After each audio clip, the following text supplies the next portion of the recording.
Test 1, 2, 3, 4, 5, 6, 7, 8, 9. Do you want me to go down the line? Is that okay? Okay.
1, 2, 3, 4, 5, 6, 7, 8, 9, 10. Sounds good? Okay.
Wow, good afternoon, everyone. Can you hear me?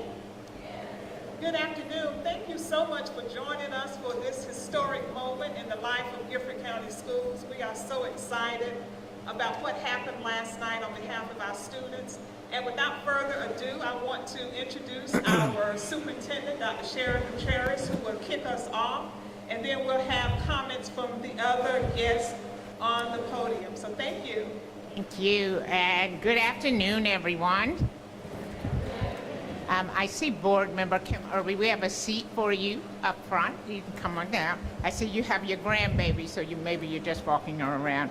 So I'd like to first say thank you to Principal Lee Williams for inviting us and hosting us within 2 short hours' notice to come to the beautiful Hairston Middle School. I hope you will all take an opportunity at the end of this to see the renovations to the media center, their new recording studios, green room media center that he funded through his IPG grant. It is absolutely beautiful. Thank you, Principal Williams, for hosting us.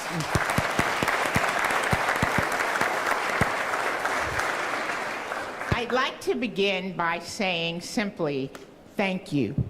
Yesterday, in the midst of a very difficult economy, the voters of Guilford County passed the largest school district bond in the history of North Carolina.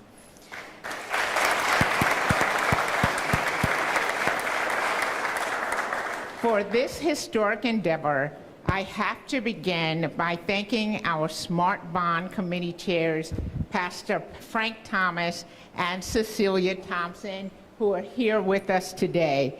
Thank you so much. They led this campaign. I want to thank our board chair, Dina Hayes, and our vice chair, Winston McGregor, and the Guilford County School board members who have supported this effort.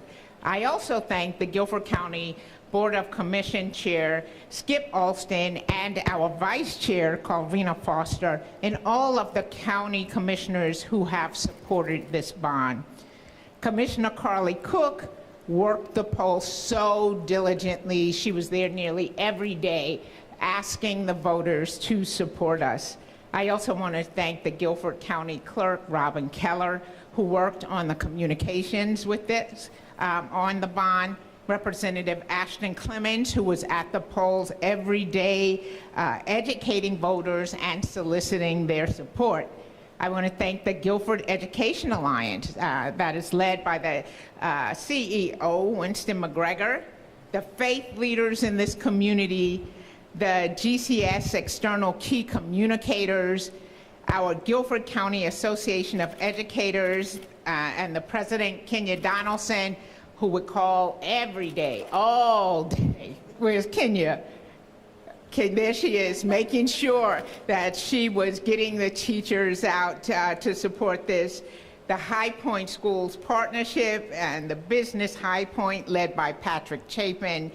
Greensboro Chamber of Commerce, led by Brent Christensen and supported by Deborah Hooper, the COO.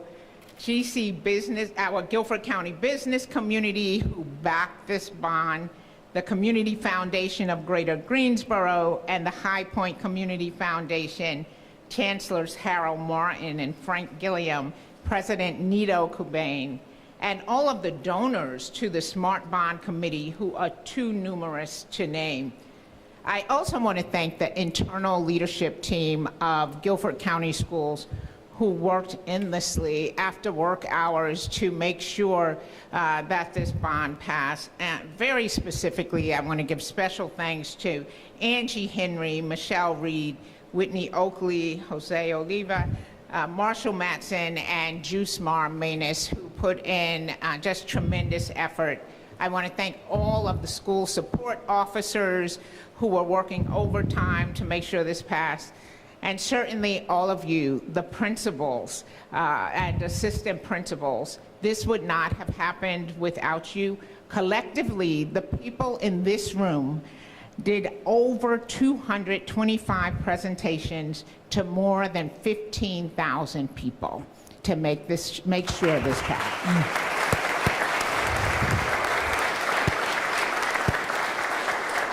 Many teachers and support staff also reached out to their community groups, their home associations, and their garden clubs, you name it. Their sorority sisters, fraternity brothers, they reached out. I will never know the extent to which they reached out and the number of meetings held, but I thank all of the teachers and support staff, all of the community members who helped us. In August 2016, I drove through Roanoke, Virginia, crossed into North Carolina, drove into Greensboro, and saw some of the most beautiful, green, lush country I've ever seen in my life. And I said, this is the most beautiful place I've ever been. And I started visiting the schools, as you recall. I remember that Scott Winslow gave me a tour of Northwood Elementary School. He was the principal there at the time. And I remember before I walked in the door, there was a huge hole in front of the building, in the ground. I said, my God, someone can fall in this hole. It was massive. We then walked through the hallways, and the floors were sinking, and he said, oh, they're gonna pump it up with sand. We then went a few weeks later to a school because the state superintendent, June Atkinson, was visiting, and my staff was ashamed because it was raining and the buckets lined the hallways of the school we were visiting, and they asked me, should we switch schools? I said, no, let the state superintendent see the conditions in which students were learning. I visited Grimsley High School, where larger high school bodies were crammed into classrooms that were 100 years old and seemed to be smaller than 600 square feet, yet 30 students were crammed into the classrooms trying to learn algebra, trying to learn AP biology, trying to learn social studies. Then I found the deaf and hard of hearing students in the basement at Lindley Elementary School, where the pipes were exposed and the clanging was excruciating for those who use assistive hearing devices. I asked the teachers, were they hearing? And they informed me they were. And I shared with them that they probably couldn't tell how painful this was. But for people like me and the students who wear hearing aids, it was just unbearable, and I was only there for about 20 minutes. I immediately moved the students to the new Hunter Elementary School. I can tell you a story like this about at least 100 of our buildings. In the spring and early fall, I have to close schools because of lack of functional air conditioning. In the winter, the heat doesn't work in many of the buildings. Our students have to go home when they need more education, not less.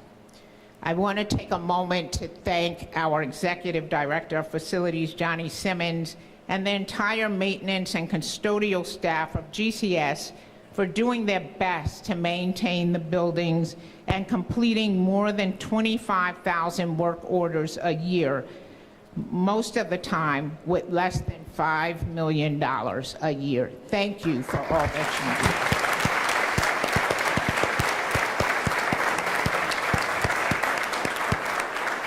It's important that the public understands that in addition to all of this, when the pandemic hit, most of the schools in the U.S. could not reopen because of air quality issues, the results of years of neglect and underinvestment in school infrastructure.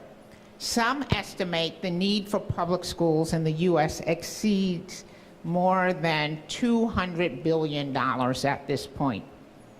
We all know an independent study funded jointly by the Board of County Commissioners and the Guilford County School Board in 2019 found that the district schools were in some cases literally falling apart. The average GCS school was built in the 1960s, and more than 50% of our schools were rated as being poor or unsatisfactory. GCS currently has more than $2 billion in facility needs, and that was in 2019 when the study was completed.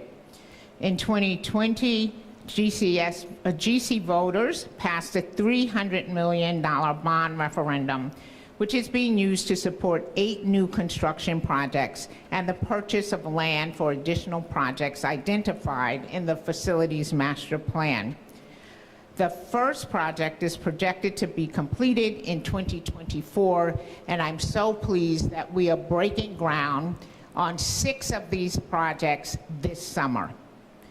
Building on the initial $300 million from the 2020 bond, the 2022 $1.7 billion school bond will allow us to build 3 new schools on new sites and rebuild 18 existing schools on the current sites, fully renovate 13 schools that require top-to-bottom improvement, and provide major repairs to additional schools with failing roofs, heat, air conditioning, and plumbing, providing safer and healthier learning environments for Guilford County students and our teachers.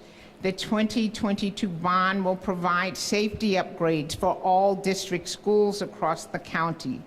Upgrades include upgrade and upkeep of cameras, digital locks, classroom phones, intercoms, and other security upgrades, including safe entry points. The funding will also allow for modernized classrooms and wireless technology, providing students and teachers with the tools needed for a high-quality education. Investment in our schools is also an investment in our community and local economy. During the next 7 to 10 years, the $1.7 billion bond investment has the potential to create more than 20,000 local jobs. The rebuilding of 18 schools, renovation of 13, and construction of 3 new schools will invest the bond's funding into the community's businesses and vendors who will be part of the local projects. According to a 2020 study by North Carolina State University on the economic impact of public schools, a bond investment could add over $100 million to local property value and add close to $1 billion in cost savings to criminal justice, healthcare, and social welfare. I would like to thank the Guilford County community for investing in our children, teachers, and staff. 1 in 6 Americans is in a school building every single day. They are our children, grandchildren, relatives, neighbors, significant others, spouses, fellow parishioners. They deserve better. The children deserve a great education. I met so many supporters at the polls. Your enthusiasm was inspiring, and the hundreds who assisted at the polls We're so grateful. We're just so grateful for the positive energy and well wishes. I also met some who were not supportive of the referenda. Many had misinformation about state lottery funds, the 2020 bond expenditures, school funding in North Carolina in general, what a bond is and how bonds are issued. Others were concerned about school design, among other educational issues. Whatever the concern, we are ever more determined to provide timely, accurate information to the public because misinformation is harmful. Misinformation is dangerous. Whether you have children that attend GCS or not, the schools belong to all of us. I am certain that very soon, all of Guilford County will be proud of our new schools and our college and career-ready graduates. The new facilities are being designed not only as educational centers, but as community hubs and workforce preparation centers to be used by our students and our community members. Today is a great day for Guilford County. It is certainly a great day to be an educator. I thank you on behalf of the tens of thousands of students that we currently serve and the many more we will serve for decades to come. My heart is filled with gratitude. Thank you so much.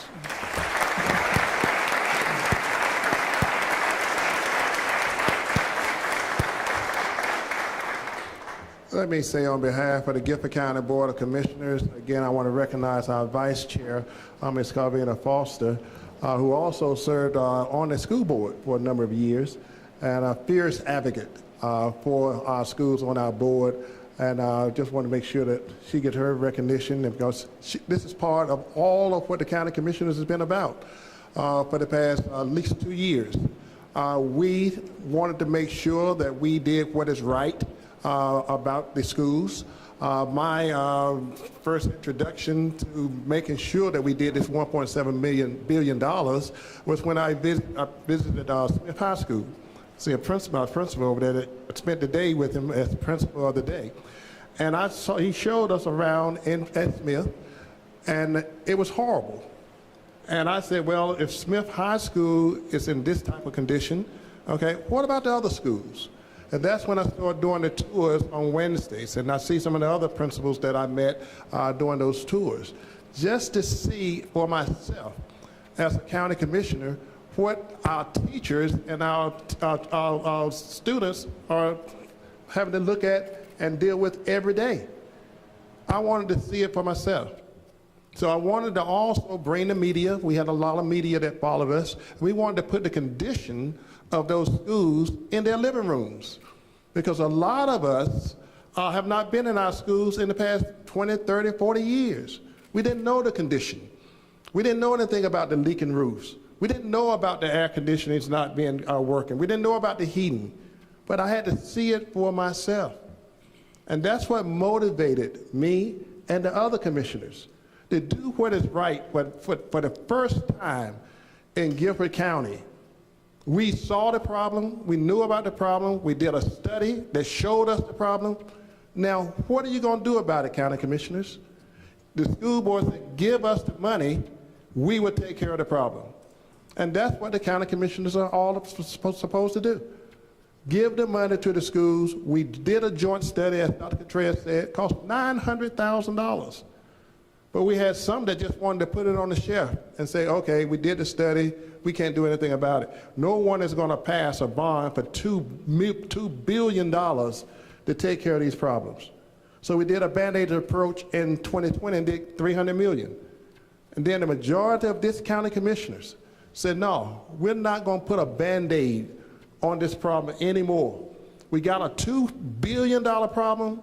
We need $1.7 billion to take care of this problem. And we had the gall enough in order to do it.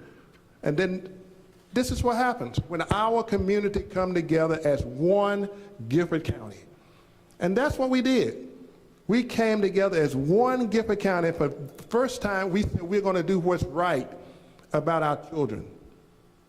And I've said this time and time again before.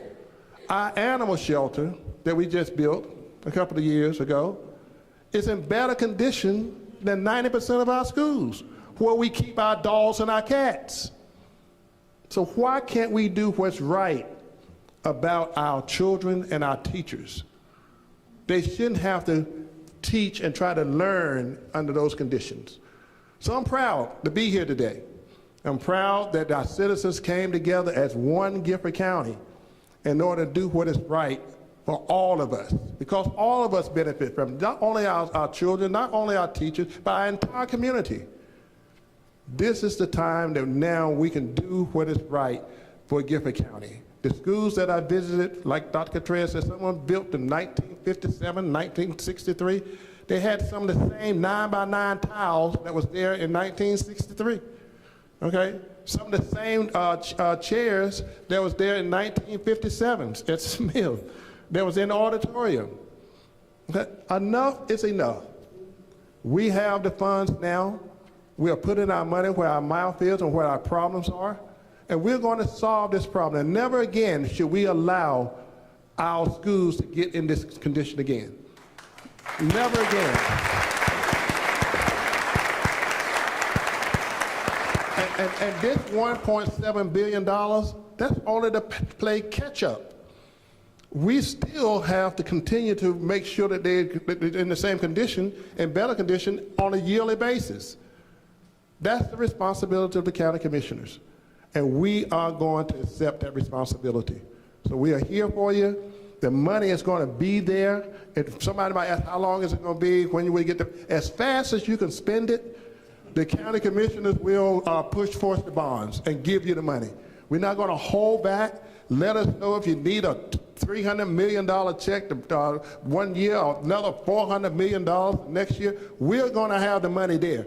So go forward, bring the plans, get the architects, get the general contractor, get the bulldozers. Let's start building our schools the way that they should be for our children. Thank you.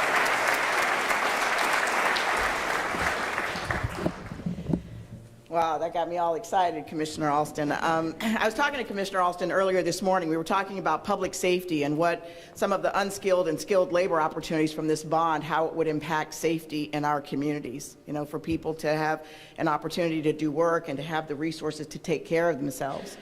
And I want to recognize my colleagues, Deborah Napper, Betty Jenkins, and Kim Irby. I don't know if any other board members are here, but thank you all for coming and getting behind this when it wasn't easy. But one of the things Commissioner Alston and myself were talking about this morning is the 2002, 2003, and 2008 bonds that really came to about $1 billion. But the way it was done in such a piecemeal fashion, you know, 10 schools here, 5 schools there, a couple of media centers here, was not economically efficient.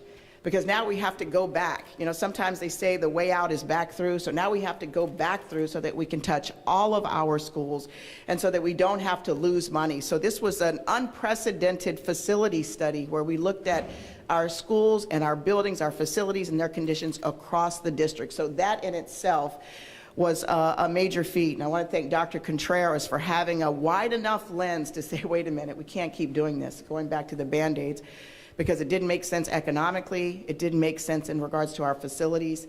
And so, so I'm really honored and happy to be a part of that.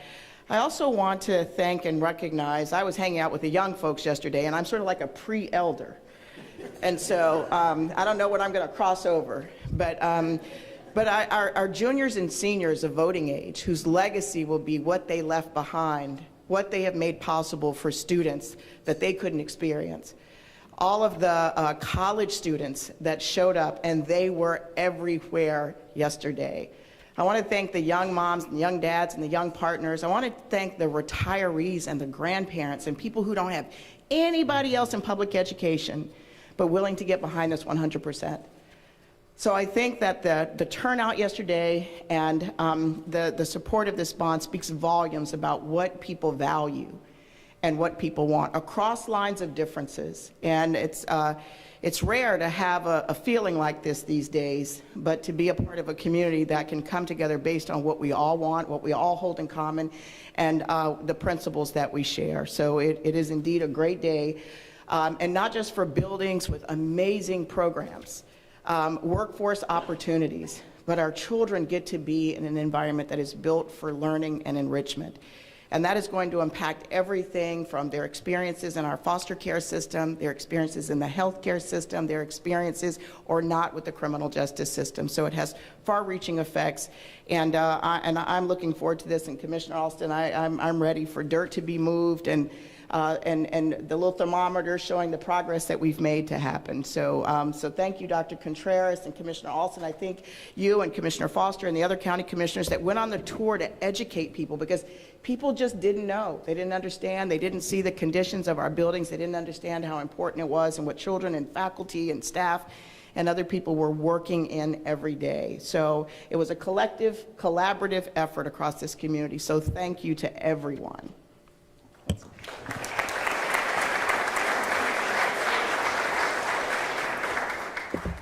Good afternoon, everybody. I'm Cecilia Thompson, Executive Director of Action Greensboro, and it was my deep pleasure to co-chair the Smart Bond campaign with my friend and co-chair Frank Thomas. Frank, you seem so far away right now. We've been, Frank and I have been attached at the hip since 2020 when we had the pleasure of kickstarting this campaign for the $300 million bond referendum that passed at 73%. And with that momentum, we were excited and enthusiastic to launch a second campaign to reach the full $2 billion need for the Guilford County schools.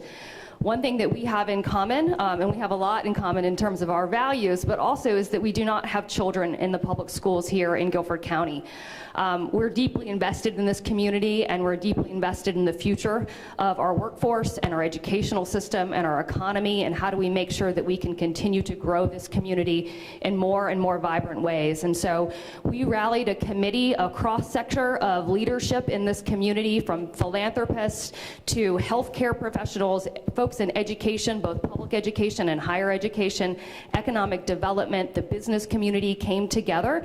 They spent hours working on this in committee meetings. We raised dollars from private organizations that helped us fund this campaign. We worked closely with RLF Communications that helped lead the PR campaign effort. We want to thank them, especially Monty Hagler, their leader. And I think it's just a real example of how a community, like Commissioner Alston said, it's an opportunity for the community to come together. And so we're incredibly grateful, and it's always a pleasure to work with teachers and principals and public school administrators. So a true team effort, and I want to thank everybody for their participation, and all the poll workers that came out yesterday. Over, I think, 150 folks came out. And so we're all a little tired today, but we're all real excited. So Frank's always better at closing it than I am, so kicking it to him. Thank you, Cecilia. I'm Frank Thomas. I pastor Mount Zion Baptist Church in High Point, and I have had the pleasure for the past 2 years to work for Cecilia. And I know this is not church, but I've got something to shout about. We all have something to shout about. And I'll just say it in the way a friend of mine's granddaughter says it: praise hallelujah. And as I was driving, I was talking to my mother, who is a former educator, and my mother says to Guilford County and to the voters and all those who supported this bond, my mother says thank you. As an educator not from here, she knows how important it is and how important it was for us to pass this bond. I also want to thank God for our detractors. Those people who said this couldn't be done and shouldn't be done, I am thankful for them, because they don't know and realize how much they have strengthened my prayer life the past 2 years. But they have helped me understand how important this is, and to continue to pray and understand that every delay is not a denial. I'm thankful that we now have this kickstart.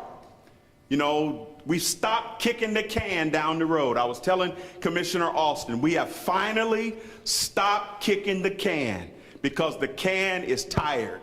The can was full of holes. The can was on the side of the road and needed to go to the recycling bin. So I am thankful that we've stopped kicking the can, and now we have a shot in the arm. Guilford County has a shot in the arm. We have something that makes Guilford County more attractive for more businesses, for a new superintendent, unfortunately. Because had this bond not passed, who would have signed up? Who would have raised their hand to come to a community that didn't support schools? So what we have now is a place, and what we have is something that makes Guilford County more attractive. And now we're well on our way to safe, modern, accessible, renovated, tech-ready schools. I'm excited about the future of Guilford County.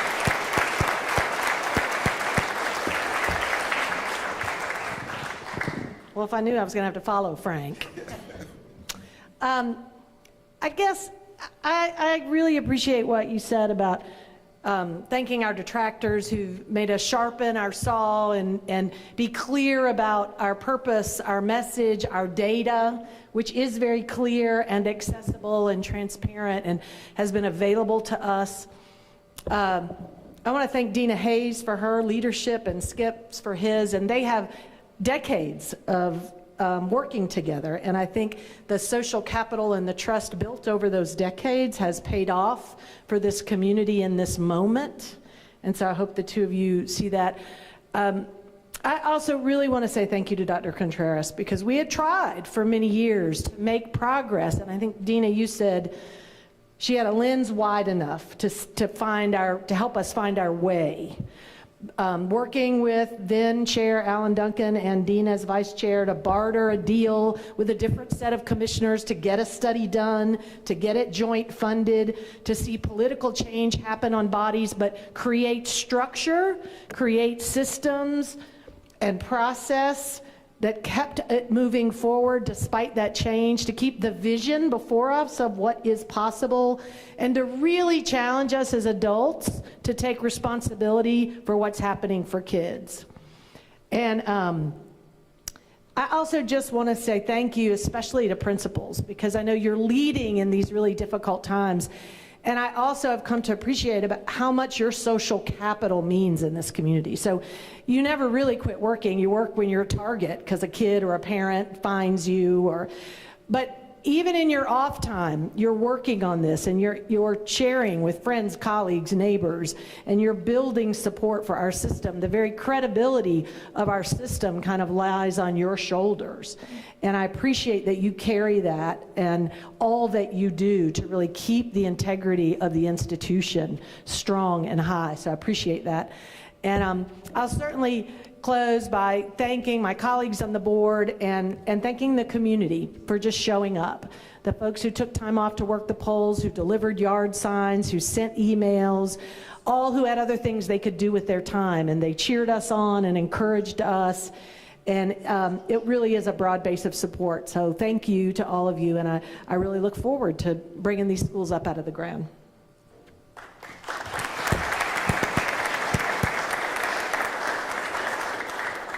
Again, I just want to thank everyone so much. And, you know, I'm a church girl myself and am used to something called testimony service.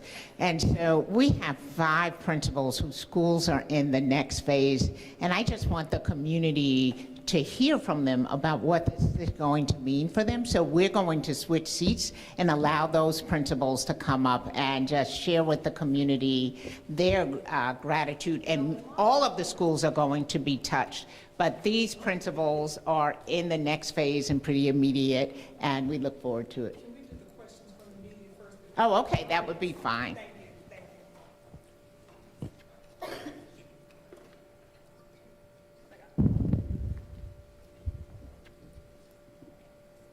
Thank you, and thanks for having us. There's a lot within this $1.7 billion, a lot of plans that are going to be coming to fruition. I mean, you can see the specs here for Kaiser Middle School, just to name one of them. This might be a big question, but is there one thing that's woven into these plans that makes you the most excited, that you think is the most needed in Guilford County right now? That's a big question, so. And Dr. Contreras yourself, or if anyone feels so compelled to share. One thing about the plans. Yes, ma'am. Yeah, I think they are what we call healthy schools. So so many of our children just have gone through their little lives, they're young, suffering from the weight of poverty.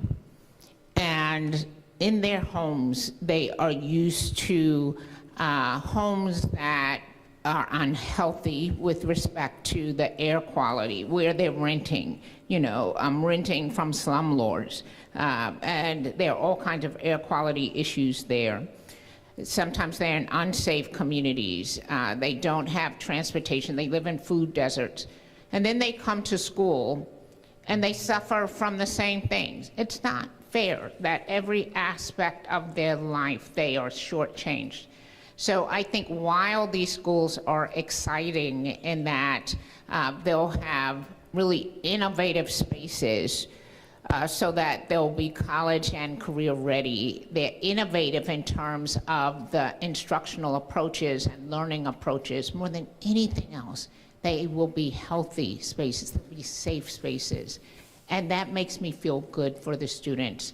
I wanted one thing when I first I wanted many things, but I knew from the beginning how I wanted it to end.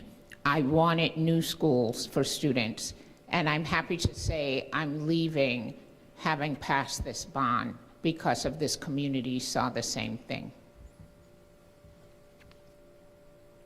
So the sales tax didn't pass. How is that going to affect the rollout of the bond itself? Not at all. The quarter-cent sales tax will allow everyone to participate in the school board debt, the school bond debt, which would have generated approximately $20 million. The county commissioners, we had agreed to reduce the tax rate by that 3 cents in order so that we can put some of the burdens, take some of the burdens off the property owners and put it on the people who visit our community. The sales tax is generated by 30 to 35% of outsiders. Also, those who don't own property would be able to participate. It wasn't on groceries, gas, medicine, prescription medicine, that type of thing. So that was our way of trying to spread the debt service. Now the taxpayers won't get that, the property owners won't get that 3 cent tax cut, unfortunately. But that was the decision that the voters decided they didn't want to do. So we will generate the funds through our reevaluation of our tax base that we did this year in order to pay for that debt service, which we're budgeting right now about $52 million a year that we'll start putting aside this year, okay, in order to pay for that debt. In the latter years, it goes up to like $68 million per year. But for the next 20 years, we're going to be putting aside $52 million a year in order to pay for this debt. So it's not going to stop us at all. Like I said, crank up the bulldozers. Let us know when you want to check. We will write the check. And so there's no delay whatsoever on the school board going forward and building these schools just like the plan called for. We put together a $2 billion plan. And now we can execute that plan with full transparency. Everybody knows what the schools will be affected by it, what will happen in those schools, and that's what we want to make sure. We're not going to misspeak. Thank you again for having us out here. My first question is, every tour we've taken with you, you've said, we need to fix this, but we're just fixing those things. More needs to be done. What would you say is the biggest next step after this? Again, execute the plan. Our job is easy. Get the money. Their job now is to execute the plan of action. So that's not the county commissioner's call, it's the school board's call. Now the ball is in their court. Go forward. Do what you said you wanted to do in the plan. You have the $2 billion available. Go forward. We put out the RFPs before Election Day for the program managers, for the architects and engineers. We're doing interviews this week. We have a board meeting scheduled. We intend to make the recommendation to the board for the project ordinance, for the the architects and engineers. The board will make a recommendation, the board leadership, to the rest of the board for the program manager. That will then go to the Board of County Commissioners, the project ordinances, within 2 weeks' time. So we intend to move on this within the next 2 weeks.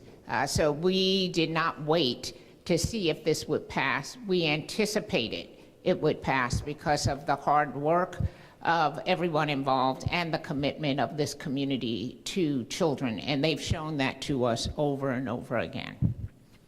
It reminds me of doing a project at the church. You have several members in the church that don't always understand what's next, what's next, what's next. What gave me a surety in this facilities master plan is it clearly outlines what's next. This dollar amount will trigger the next project. This dollar amount will trigger the next project and the next project and the next project. And all people have to do is go to the facilities master plan. Now, you're not going to be able to read and study it and know it the way some of us have over the past 2 years, but there is a page there that outlines each school and the priority of what's next. So the what's next is already there. It's been there since 2019. Like Commissioner Alston said, we just needed the funding to get there. I'll also say, in addition to building the schools, which will be a decade project, we're building schools that require less maintenance, but we do need to work collectively with the commissioners to build that plan so that it doesn't happen again. But the thing that I really think is next for us as a community and as a state is how do we fight for and make room and provision for paying our educators, our staff, and our principals what they deserve. So our work never ends. And I used to work for Habitat for Humanity over a decade ago, and Millard Fuller, the founder of Habitat, used to say, there's plenty of money to eradicate poverty housing. The problem is it's just still in people's pockets. And so I think that we have serious work to do to look at our state budgets, to look at our county budgets, and make the provisions for our educators, our skilled and high demand classified staff, our principals, and our leaders. And so I commit, I'll keep fighting that fight. I know there are members of the community that will be, so that the humans who inhabit these buildings also feel the value and worth that they really do bring.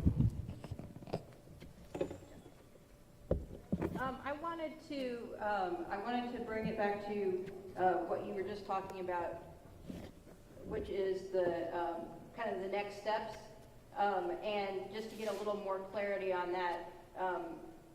What exactly are you planning to do in 2 weeks? I didn't even know if we had a board meeting in 2 weeks. And what have you already done? And is there like a grouping of schools or a number of schools in the list that you're looking at for like a first group to go ahead with? Or are you literally going to do them all at once? First, the board schedule is on the website. But we are going to recommend the projects, and we are going to, well, Mrs. Hayes will recommend the program manager, and she'll also recommend to the rest of the board the architects and engineers, which is similar to what we did with the $300 million. After the project ordinance is approved by the Board of Education, it goes to the Board of County Commissioners for a vote. Are you doing all of the projects all in one? Is all the project ordinances for the whole 1.7 million? Is that what you're talking about? All of the projects. All of the projects for the 1.7 million. Is that what you're talking about? Right, but we don't have to put them all on at one time. So we may say we're going to recommend the first 15 because we have to be very clear about the timing of this, and we also have to think about swing space, and we don't have any swing space at this time. So we may have to think about buying a building somewhere to allow us to accommodate more swing space and to move more quickly.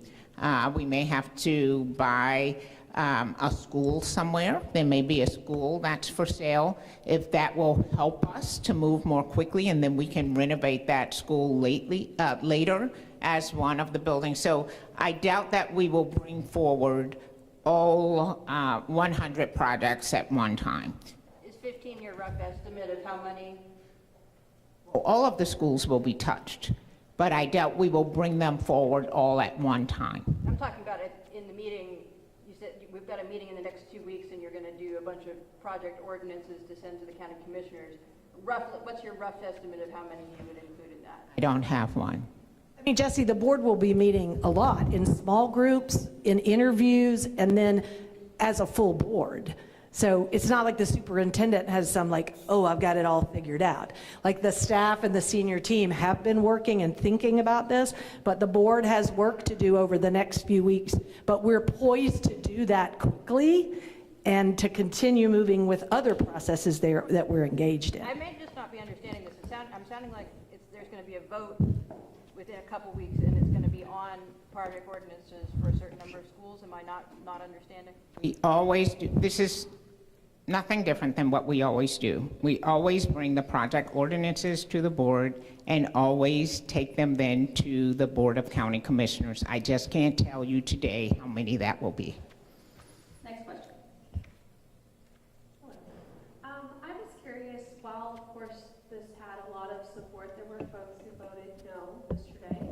Is there any sort of messaging that you would like to share with people who perhaps weren't in support yesterday? Are you hoping that they will join in their support as you move forward with these projects? Is that something you feel is important to do, to bring people who perhaps had concerns about how the plan was going to be executed or whatever the reason might have been? Is that something that you think is necessary, or do you just move forward? I think I did share that, and I talked about how much we learned about misinformation. And many who worked the polls here were stunned by the amount of misinformation about, for example, the state lottery. People think the state lottery funds the maintenance and building of schools. So the state lottery, even though it's called the education lottery, provides $100 million for capital for North Carolina schools. You may recall that I shared Charlotte just funded or shared their budget for one high school is $125 million. So the state's full capital budget within the education lottery wouldn't fund a single high school. For fixing a full HVAC system in a school, I think it's about $17 million. So just think with, is that right? I'm going to make sure. $7 million. So, you know, that would fund maybe 12 schools across the state. There are thousands of schools in North Carolina. So many people were sort of upset about, why aren't you using the lottery funds to build these schools, not understanding that the entire state is sharing $100 million. So those are the sort of things we learned. Lots of people who didn't even understand, you know, what a bond is, how a bond is issued, that sort of thing. So lots of information that we have to make sure the public has, and we have to learn more about where the public gets information. So it's not the traditional news sources anymore as much as we'd like it to be. Lots of it is on social media and lots of it is false. And it's very difficult to counter something that just runs rampant and so quickly. But we are completely committed, as I said in my comments, to making sure the public has accurate, timely information, making sure they understand that information about expenditures is on the website. They will continue to find that on the district website. Our audit reports are on the website. And that they understand that we are building these schools as community hubs so they can use those. And as we've gone through the design process, we've invited not just parents, but the members of the community surrounding the schools in to participate. And they've been so surprised to be asked what they want in these schools. And we share with them, these are your schools. You own the buildings, and we want you to use them. And in the end, I believe that the community is going to be proud. Even those who voted no are ultimately going to be proud of these facilities, are going to use the facilities, and most of all, are going to be proud of our graduates. May I just say something real quick? It reminds me again of a church issue. I can't help it. I'm a pastor. But there are many times that decisions are made in the church that everybody doesn't agree with. But they don't lead the church. So what we have to do is we just have to continue to love them. We have to continue to rally around them, because I'm certain that even some people that voted no are walking around town today saying, look at what we did.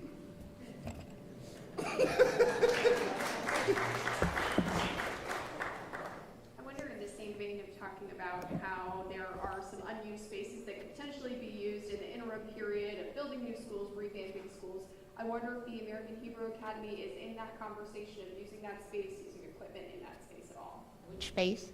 The American Hebrew Academy. That space is extraordinarily expensive. But yes, we were talking about it today because it can be, in my opinion, it can be used to also address another need in the community, and that is a need for our foster students, students who live in foster care. And so there might be some space to think about how to work with Health and Human Services for a innovative partnership where we can put multiple schools on that space. It's beautiful. And also have a beautiful space for students who are in foster care. So I intend to talk to the county about that as well, about how do we reach out to federal Health and Human Services about a potential seed money for an initiative like that. Because we are constantly looking for housing, families, for children who are in foster care, and there's a beautiful site right there where they can go to school and live at the same time.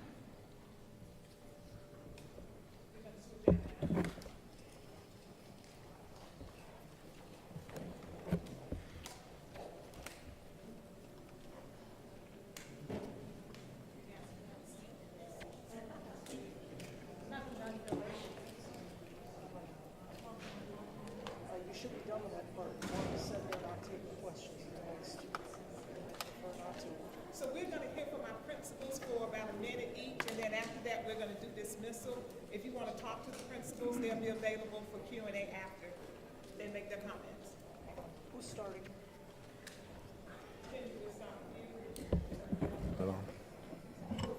Okay. So for me, as a principal here in Guilford County, I'm so proud to be here and really see the community rally to come together. For me, I think one of my fourth grade students captured this moment beautifully. So this morning she stopped and asked me, Dr. Austin, did the bond pass? And I told her, yes, it passed. And she said, yes, my teacher finally gets to teach in a building, in a classroom, that she can really teach the way that I want her to. So to really hear this student think about her teacher and what it means for her as a student at our school, and the great teaching and learning that will happen, it really brings me so much joy and pleasure to really see where we're going to go as a district here in Guilford County, and to just really think about, again, teaching and learning looking different here, and just really, again, thinking about all of the great things that we're going to do here in Guilford County. So I think this fourth grade student really captured this moment beautifully for me here as a principal. Denise Francisco. I'm the proud principal at Northwest Middle School. Esteemed colleagues and principals, let's do it one more time. It's a great day to be an educator. We hear those words most often from our amazing superintendent, and we are so thankful for your leadership. You are leaving a legacy with our students, our staff members, and with this entire county, and we can't be more thankful for the work that you've done. So thank you for making it a great day to be an educator. And thanks also, thanks to the passing of the $1.7 billion bond, it's also a great day to be a student in this county. We are advancing education for all students in Guilford County schools with the passing of this $1.7 billion. And I can't help but to say that it's a great day to be a Northwest Middle School Viking, because with the passing of this bond, we are one of the 3 new construction projects, and we are ecstatic, excited to begin the planning phase of a new middle school for the Northwest area. So thank you. Good afternoon, Jed O'Donnell, proud principal at Grimsley Senior High School. It would be remiss of me if I didn't take this opportunity to say how proud I am to be sat up here along with my colleagues and to be part of an amazing school district that welcomed me in 20 years ago as I moved over from another country to the United States of America. In 5, 10, 15 years, when our schools have been rebuilt and revisioned, when our students' educational outcomes have been transformed, when our communities and families have been reborn, will we truly understand and appreciate what we achieved yesterday as a school district and as a community? Our superintendent leaves a legacy that will live long for 50 to 100 years. She should be proud of what she achieved, and it's up to us as the principals, as the school leaders, as community members to pick up the torch of hope and carry it on and make sure that we continue her great work. The future is bright, and the future is Guilford County Schools. Thank you.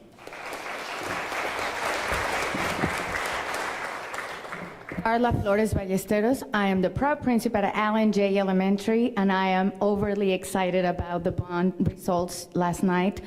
We are one of those buildings that are falling apart, and our students are excited and happy. As Kendrick said, they asked this morning what happened with the bond, and when we shared that it had passed, they were excited to know that we're going to have better buildings to continue the education that they deserve. All our students deserve better, no matter where they are, no matter what their zip code is. Our students deserve state-of-the-art buildings that mirror their eagerness to learn. Our teachers deserve to teach in schools that support innovating teaching styles. These results also send a message to our students that they matter, that education is important, and that they can dream big dreams, and that the voices are heard because their parents' voices were heard yesterday. Thank you, Dr. Contreras, for your vision on educating the public and for bringing us on board with that vision to be game changers in the best interest of not one student, but all students. History has its eye on Guilford County.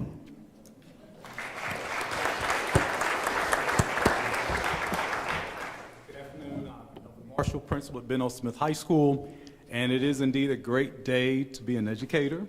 It is a great day to be here, and I'm never one to get emotional, and I've always believed, got to keep a stern face, but it's really hard to sit there in a chair and not get emotional, because this is a vision of not just our great leader, Dr. Contreras, and members of the board and members of the county commissioners. The question was just posed, do our students deserve better? The answer is yes. And it's not just us in this room who are saying that, it's the residents of Guilford County, many who don't even have students in our buildings. But they can't help but to drive by our schools to see that they are literally falling apart. That day that Mr. Alston came and visited Smith, I think it was only a couple of hours' notice. Trust me, there was not enough time in the world to even get our school looking half decent that it should for such a visitor. But I had no issues taking this gentleman through our school to show him the parts of our schools that are a bit embarrassing. And I think my first months at Smith, we made the news because we had parents and communities complaining about our pool, the only indoor pool in all of Guilford County, and it's shared by other schools. But literally in the pools, we have pipes that are rusting. We have air conditioning vents that no longer attach to the ceilings. They've now become detached and laying across pipes. And other areas that people are saying, wait a minute, that's mold, isn't it? No, that's mildew. Because there's so much usage. And our school was open in 1963. John F. Kennedy was still alive in the White House. There are parts of our school, working parts, that were manufactured and put into our school while President Dwight D. Eisenhower was still in the White House.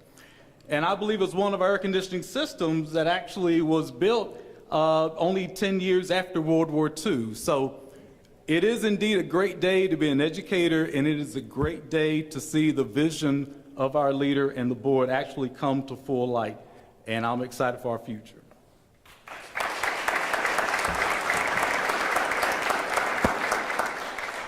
So this concludes our media briefing. Our superintendent and commissioners are still available for individual interviews if you so like. Our principals are available. To our invited guests, please join us in the media center. We do have refreshments. And thank you so much for your time. Have a good evening.